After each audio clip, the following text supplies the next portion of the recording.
Hello everyone, welcome to Bhugada education. आजकल आप OMR sheet के बारे में काफ़ी सुन रहे हैं। ओएमआर शीट यानी कि ऑप्टिकल मार्क रिकॉग्निशन, जिसका ज़्यादातर यूज़ कॉम्पिटिटिव एग्जाम्स जैसे कि SSC, bank PO, MAT, CAT, IAS आदि में होता है। यह फर्स्ट टाइम है कि आपके बोर्ड एग्जाम में भी इसका यूज़ होगा। टर्म 1 आपके स्टार्ट होने वाले हैं, इसलिए ओएमआर शीट के बारे में सारी डिटेल हम इस वीडियो में बताने की कोशिश करेंगे। आप वीडियो का एंड तक देखें, जिससे आपको ओएमआर शीट से रिलेटेड सारे डाउट क्लियर हो जाएं। सबसे पहले तो आप अपने मन से ये डर निकाल दें कि ओएमआर शीट फिल करना मुश्किल है। कुछ प्रैक्टिस से ही आपको आसान लगेगी। कुछ बातें डिस्कस करेंगे कि ओएमआर शीट क्या है, ओएमआर शीट को हमें कैसे फिल करना है, क्या हम इसमें सावधानियां रखें, और एंड में कुछ हम लोग सजेशंस भी बताएंगे। देखिए, ओएमआर शीट का किस तरह से फिजिकल लुक होगा वो हम बताएंगे आपको। ये सीबीएसई के अकॉर्डिंग, पैटर्न के अकॉर्डिंग है। सबसे पहले हम लोग देखते हैं कि एक फिजिकल किस तरह से लुक होगा इसका, ओएमआर शीट का। अभी तक आप लोगों ने जो अपने क्वेश्चन के आंसर लिखे थे वो सब्जेक्टिव आंसर थे। आपने आंसर शीट में डायग्राम शो किया, फॉर्मूला लिखा, आइडेंटिटी लिखी, फाइनल आंसर लिखा, और जहाँ पे जिस पॉइंट की ज़रूरत थी वो आप लोगों ने मेंशन किया, और आपको 3 में से या 4 में से जो मार्क्स मिलने थे वो मिले। लेकिन यहाँ पे आपको क्या करना होगा, यहाँ पे आपके पास ओएमआर शीट में ऑप्शन गिवन होंगे, एमसीक्यू बेस्ड होंगे क्वेश्चंस, जिसमें आपको सही ऑप्शन फिल करना होगा। तो इसमें जो आपको रोल नंबर, टेस्ट आईडी, जो आपको क्वेश्चन पेपर मिलेगा, क्वेश्चन पेपर कोड, ये सारे ही आपको डिजिट में भी लिखने हैं और उसी के अकॉर्डिंग फिल भी करने हैं। इसको हम समझ सकते हैं, ये एकदम जनरल वो है, शीट है, जिसके थ्रू हम लोग आपको एक्सप्लेन करेंगे। इसी तरह से आपको सीबीएसई की मिलेगी। मान लीजिए आपके रोल नंबर में यहाँ पे 3794 इस तरह से आता है, तो यहाँ पे आपको 3 के सामने का ये फिल करना होगा। ये कंप्लीटली आप फिल करेंगे। फिर 7 के लिए आपको फिल करना होगा, फिर 9 के लिए आप फिल करेंगे, और उसके बाद आप 4 के लिए फिल करेंगे। तो इस तरह से और भी अगर डिजिट है तो वो भी आप फिल करेंगे। इसी तरह से टेस्ट आईडी वगैरह या आपका जो क्वेश्चन पेपर का कोड है वो आप फिल करेंगे। लिखना भी है यहाँ पे और उसके अकॉर्डिंग इसमें फिल करना है। एक बात आपको सीबीएसई के लिए याद रखनी है कि यहाँ पे जो आपको फिल करना है वो आपको बॉल पेन से फिल करना है। ब्लैक हो सकता है या ब्लू कलर का हो सकता है। कंप्लीटली सर्कल को फिल करना है। इसको इस तरह से हम लोगों ने नहीं छोड़ना, ना ही इस तरह से टिक करना है, ना ही हमें इस तरह से क्रॉस करना है। इसको प्रॉपर वे में फिल किया जाता है, क्योंकि ये जो आंसर शीट है आपकी, ये कंप्यूटराइज चेक होती है। तो कंप्यूटर में जिस तरह से प्रॉपर वे में अगर आप इसको मेंशन करेंगे तो ही उसमें ये चेक हो पाएगा। इसके बाद आप लोगों के पास जब भी आप पूरी शीट फिल कर देंगे तो आपके पास जो क्वेश्चन पेपर है उसके आप आंसर लिखेंगे। ये एक जनरल है, सीबीएसई के अकॉर्डिंग भी आपको हम बताएंगे। तो इसमें option A, B, C, D है। जो ऑप्शन आपको सही लगता है उस ऑप्शन को आप पूरा सर्कल को डार्क कर सकते हैं, पूरा कंप्लीटली फिल कर सकते हैं, जिस तरह से हम लोगों ने ऊपर फिल किया। इसमें कुछ आपको याद भी रखना पड़ेगा कि आपको यहाँ पे हाफ फिल नहीं करना, क्रॉस नहीं करना, इसको राइट टिक नहीं करना। इस तरह से आपको ये ध्यान रखना होगा, क्योंकि कंप्यूटर के थ्रू वो चेक होनी है। तो अगर आप इसमें कुछ भी गलतियां करेंगे या उसके प्रॉपर जिस तरह से इंस्ट्रक्शंस गिवन है, जिस तरह से वो सॉफ्टवेयर डेवलप किया गया है कंप्यूटर के लिए, उसके अकॉर्डिंग अगर नहीं होगा तो आपको वो क्वेश्चन ही कंसिडर नहीं होगा, क्वेश्चन चेक नहीं होगा, तो आपके मार्क्स थोड़े से कम हो सकते हैं। तो इस बात का भी आप लोग ध्यान रखेंगे। ओएमआर शीट में सबसे पहले आप लोगों को जो इंस्ट्रक्शंस गिवन है वो पढ़ने चाहिए। तो यहाँ पे हम लोग देखते हैं, ये जनरल इंस्ट्रक्शंस है जो कि मोस्टली हर एक ओएमआर शीट में आपको मिलेंगे। This sheet should not be folded और क्रश्ड। आप इस शीट को फोल्ड या क्रश नहीं कर सकते। यूज ओनली ब्लू और black ball point pen to fill the circle. Circle को फिल करने के लिए आपको ब्लू और ब्लैक बॉल पेन ही चाहिए होगा। Use of pencil is strictly prohibited. Pencil का यूज आप नहीं कर सकते, क्योंकि आपकी सेफ्टी के लिए भी है ये, क्योंकि इसमें अगर आपने जो भी मार्किंग कर दी उसको कोई भी पेन से अगर किया है तो कोई भी इरेज नहीं कर पाएगा, पेंसिल से वो इरेज हो सकता है। तो ये तो आपके लिए काफी अच्छा पॉइंट है। Circle should not be darkened completely and properly. Circle को आपने पूरा कंप्लीटली डार्क करना है प्रॉपर वे में। Cutting and erasing on this sheet is not allowed. अगर आप इस शीट के ऊपर कुछ और भी मेंशन करते हैं, अपना नाम लिखते हैं या कुछ भी डायग्राम बनाते हैं, ड्राइंग करते हैं, तो वो भी उसमें अलाउड नहीं है। Do not use any stray mark on the sheet and do not use marker of white fluid to hide the mark. अगर आपसे कोई भी एक गलत एंट्री हो जाती है, अगर आपने किसी भी क्वेश्चन नंबर में जो ऑप्शन है वो गलत फिल कर दिया, मान लीजिए आपने यहाँ पे ये ऑप्शन फर्स्ट का ए आपने फिल कर दिया लेकिन ए नहीं है, तो यहाँ पे आपको क्या करना होगा, यहाँ पे आप अपने साथ एक फ्लूइड नहीं ले जा सकते कि आपने उसको कर दिया या आपने उसको ज़्यादा इरेजर इसके ऊपर कर दिया कि वो थोड़ा सा कलर हट जाए। तो इस तरह की आप कोशिश ना करें, आपकी शीट भी खराब हो जाएगी। तो इसके लिए क्या तरीका बना हुआ है, इसके लिए आपकी सीबीएसई बोर्ड ने कुछ अलग ऑप्शन दिए हुए हैं। तो अब हम उन ऑप्शंस को देखेंगे कि उस केस में क्या किया जाए। देखिए, सीबीएसई की ओर से इस शीट को हर एक सेंट्रल सुपरिटेंडेंट और प्रिंसिपल को हर एक स्कूल को सेंड किया गया है, जिसमें किस तरह से ओएमआर शीट को फिल करना है उसका प्रॉपर मेथड और हर तरह के डाउट को क्लियर किया गया है। तो यहाँ पे हम लोग 1 बाय 1 देखेंगे।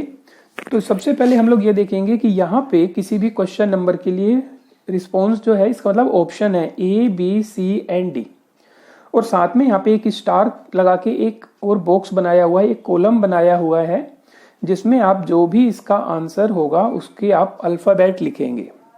और इसी के साथ में एक नेक्स्ट कॉलम बनाया हुआ है जो कि हैशटैग वाला है। हैशटैग में आपको अगर किसी भी क्वेश्चंस में आपको अटेम्प्ट नहीं करना या आपने गलत एंट्रियां कर दी हैं और आप चाहते हैं कि वो क्वेश्चन चेक ना किया जाए, तो आप इसको फिल कर सकते हैं। अगर आपने यहाँ पे फिल कर दिया तो उस क्वेश्चन को चेक नहीं किया जाएगा। अगर आपके ये फिल नहीं है तभी उस क्वेश्चन को वो लोग चेक करेंगे।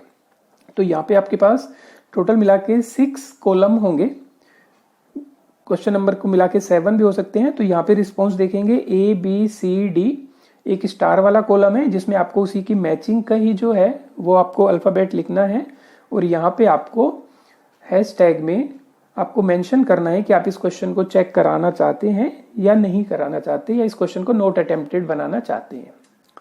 तो सबसे पहले देखिए कि जो करेक्ट मेथड है वो क्या है कि जो भी आपने क्वेश्चन नंबर लिखा है यहाँ पे उसके ऑप्शन टिक किया है उसको आप कंप्लीटली फिल करेंगे। मान लीजिए आपने ऑप्शन ए को फिल किया क्वेश्चन नंबर 1 में, तो यहाँ पे अगर आपने इसको ए फिल किया है तो उसके बाद यहाँ पे जो स्टार में आप लिखेंगे वही ए ही लिखेंगे।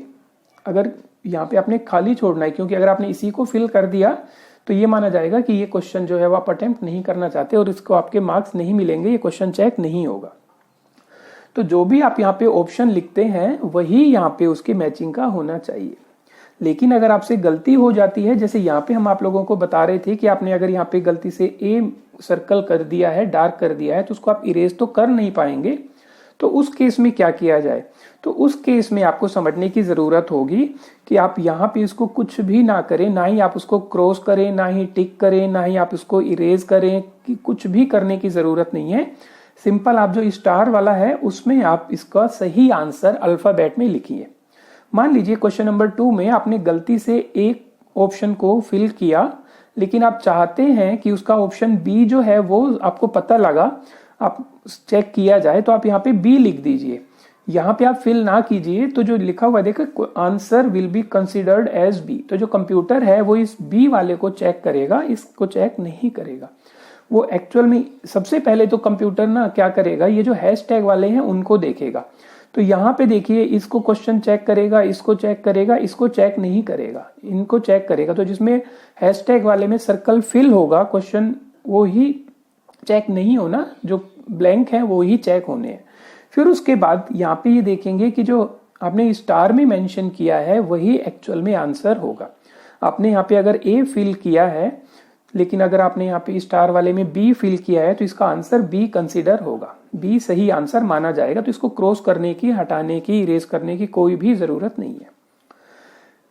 यहाँ पे देखिए अगर आपने ए लिख दिया और यहाँ पे आपने बी लिख दिया, लेकिन फिर आपको लगता है कि ये तो क्वेश्चन ही गलत है हमारा, हमें समझ में नहीं आ रहा, इसका कुछ और ऑप्शन हो सकता है, क्योंकि आपको कुछ क्वेश्चन ही अटेम्प्ट करने हैं, सारे क्वेश्चन अटेम्प्ट नहीं करने हैं। तो आप अगर इसको फिल नहीं करेंगे तो ये क्वेश्चन आपका अटेम्प्ट माना जाएगा और ये गलत आपको मार्क्स मिलेंगे। तो यहाँ पे आपको करना क्या होगा, आपने अगर यहाँ पे ये गलत लिख दिया और सेकंड वाला भी स्टार में भी आपने गलत लिख दिया जो अल्फाबेट लिखा है, तो आपका ये क्वेश्चन काउंट होगा। तो जब क्वेश्चन काउंट होगा, मान लीजिए आपको 10 में से 8 क्वेश्चन करने हैं, तो आपका ये अगर क्वेश्चन गलत ही काउंट हो गया तो आपका 1 मार्क्स कम होगा। तो आप इसको फिल कर दीजिए, जो हैशटैग वाला है इसको फिल करते ही ये क्वेश्चन अब चेक नहीं होगा, answer will not be evaluated. तो फिर आप एक नेक्स्ट क्वेश्चन इसमें अटेम्प्ट कर सकते हैं। आपको इस तरह से मेंशन नहीं करने, ये फिल नहीं करने, आपको इस तरह से भी नहीं करने, ये प्रॉपर। अब देखिए यहाँ पे आप कंप्लीटली फिल करते हैं तो प्रॉपर माना जाएगा। तो यहाँ पे देखिए, आप यहाँ से देखिए हैशटैग में कि जो भी यहाँ पे अगर फिल किया गया है तो वो उस क्वेश्चन को चेक नहीं करेंगे, वो इवेल्युएट नहीं करेंगे, बाकी सभी को कंसीडर करेंगे। और जहाँ पे स्टार की जो वैल्यू लिखी हुई है, आपने अल्फाबेट लिखा है, वही होगा। देखिए अगर आपने यहाँ पे बी लिखा है तो answer will be considered as B, C लिखा है तो answer will be considered as C, A लिखा है तो answer will be considered as A. तो इसका मतलब यहाँ पे सबसे मेन है आपके पास हैशटैग, जिसके थ्रू आपको ये होगा कि आपने कौन सा क्वेश्चन चेक करवाना है, कौन सा नहीं करवाना। फिर आपके पास होगा स्टार, जिसमें आपको वही वैल्यू लिखनी है जो आप चेक करवाना चाहते हैं। अगर यहाँ पे आपने गलत लिख दी है तब भी आपका यही वाला करेक्टेड माना जाएगा, ये करेक्शन के लिए है। देखिए इसमें इसी तरह से ही है, जो अगर सी है तो ये सी। अगर जो भी क्वेश्चन आप इस में अटेम्प्ट नहीं करना चाहते उसको आप हैशटैग वाले को फिल कर दीजिए, question will be considered as not attempted. लेकिन आपको इस तरह से बिल्कुल ही कंप्लीटली ब्लैंक छोड़ के नहीं आना है। मान लीजिए आपको 20 में से 18 क्वेश्चन अटेम्प्ट करने हैं, तो आप 2 में ये पूरा बॉक्स, ये जो सर्कल है, ये आप पूरा फिल करके आएंगे। 20 के 20 आप ये ब्लैंक नहीं छोड़ सकते। अब इसमें कुछ और भी देखिए क्या क्या या ध्यान रखना है हमको। पहली बात तो आपको ये जो सर्कल है वो आपको कंप्लीटली फिल होना चाहिए। फिर इसमें देखिए कि अगर आपको 50 क्वेश्चन गिवन है और आपको 45 क्वेश्चन अटेम्प्ट करने थे, लेकिन आपने किसी रीजन से पूरे के पूरे 50 क्वेश्चंस अटेम्प्ट किए, ठीक है, तो आपको करना क्या, तो क्या होगा उसमें, उस केस में तो यहाँ पे आपके जो 45 क्वेश्चंस हैं वो स्टार्टिंग के 1 से लेके 45 क्वेश्चन जो है वही चेक होंगे, चाहे उसमें सही हो या गलत हो। मान लीजिए आपने लास्ट के 5 क्वेश्चन बिल्कुल सही किए हैं और बीच में कोई भी 5 क्वेश्चन गलत हैं, तो इस तरह से नहीं होगा कि आपके सही वाले 45 क्वेश्चन चेक हो और गलत वाले गलत हो, ऐसा चेक ना हो, ऐसा नहीं होगा। इसमें आपके क्या होगा, अगर आपने 45 क्वेश्चन अटेम्प्ट किए करने थे और आपने 50 क्वेश्चन अटेम्प्ट कर दिए आउट ऑफ 50, तो 1 से लेके 45 तक के क्वेश्चन अटेम्प्ट होंगे, चेक होंगे, और 45 के बाद वाले क्वेश्चंस को कोई भी इवेल्युएशन नहीं होगा। तो ज्यादा अच्छा है कि आप पहले ही जितने भी क्वेश्चन आप चाहते हैं कि अटेम्प्ट नहीं करने, उनको आप पहले सर्कल के थ्रू बता दीजिए। तो आंसर शीट या OMR शीट सबमिट करने से पहले आप इस चीज को जरा अच्छी तरह से चेक कर लीजिएगा कि आपने जो क्वेश्चन अटेम्प्ट नहीं किए उनको आपने हैशटैग वाले में सर्कल को फिल किया है या नहीं किया है। तो ये कुछ जरूरी इंफॉर्मेशन थी जो एक किसी भी स्टूडेंट्स को पता होनी चाहिए, क्योंकि इसमें आपके मोस्टली जो क्वेश्चन आ रहे हैं वो इस तरह से नहीं आ रहे हैं कि 10 क्वेश्चंस हैं तो आप 10 अटेम्प्ट कीजिए, 10 हैं तो आप 8 अटेम्प्ट कीजिए, 6 हैं तो आप 5 अटेम्प्ट कीजिए। तो इस तरह से जब आपके पास चॉइस अवेलेबल है तो यहाँ पे आप गलती से ये ना कर दीजिएगा कि पूरे क्वेश्चन अटेम्प्ट कर दीजिए, क्योंकि जब फिजिकल मोड में इस चीज को देखा जाता था तो एग्जामिनर जो है वो अपनी मर्जी से देख लेता था कि हाँ कौन सा चेक करना है, उसके पास कुछ अगर रूल्स के अकॉर्डिंग चलता था तो चेक हो जाते थे। लेकिन यहाँ पे अगर कंप्यूटराइज चेक होनी है तो इसमें आपको प्रॉपर वे में पता होना चाहिए। अगर आपने लास्ट के 5 क्वेश्चन सही कर दिए, शुरू के स्टार्टिंग में 5 क्वेश्चन गलत कर दिए और कंप्लीटली क्वेश्चन करके आ गए, तो आपके गलत चेक होके आपके मार्क्स कट जाएंगे। जो आपके सही हैं उसमें आपको मार्क्स नहीं मिल पाएंगे, क्योंकि वो चेक ही नहीं होंगे। तो अब बात करते हैं कुछ ज़रूरी इंस्ट्रक्शंस की, कुछ ज़रूरी सजेशंस की कि क्या क्या किया जाए। तो सबसे पहले तो आपने क्या करना है, आपने जो इंस्ट्रक्शंस हैं उनको अच्छी तरह से रीड करना है, क्योंकि वही आपके पास बार बार OMR शीट में आएंगे। फिर दूसरा आपने क्या करना है कि आपकी को ज़्यादा से ज़्यादा प्रैक्टिस करनी है। आप जो भी OMR शीट लाते हैं उसकी टेस्ट घर पर ही देके या अपने ट्यूशन सेंटर पर जहाँ पे भी आप उसकी स्टडी करते हैं, टेस्ट देते हैं, वहाँ पे आप उसकी प्रैक्टिस कीजिए और आप जो आंसर है वो OMR शीट में ही डायरेक्टली फिल कीजिए, जिससे आपको बार बार प्रैक्टिस करने पर जो किस तरह से OMR शीट फिल करनी है, कितना उसमें टाइम कंज्यूम हो रहा है, हम उसमें सर्कल प्रॉपर वे में फिल कर पा रहे हैं, नहीं कर पा रहे हैं, हम ऑप्शंस जो गिवन है हैशटैग में उसको कंसीडर कर रहे हैं, नहीं कर रहे हैं, सारी चीजें जो हैं वो आप अच्छी तरह से समझ पाएंगे। फिर उसके बाद आपको किसी भी तरह का अगर डाउट है तो अपने डाउट्स को आप टीचर्स की हेल्प से क्लियर कर सकते हैं, अपने फ्रेंड से बात कर सकते हैं, या आप हमें कमेंट सेक्शन में भी बताएं कि आपको किस तरह का डाउट है, हम उसको क्लियर कर देंगे।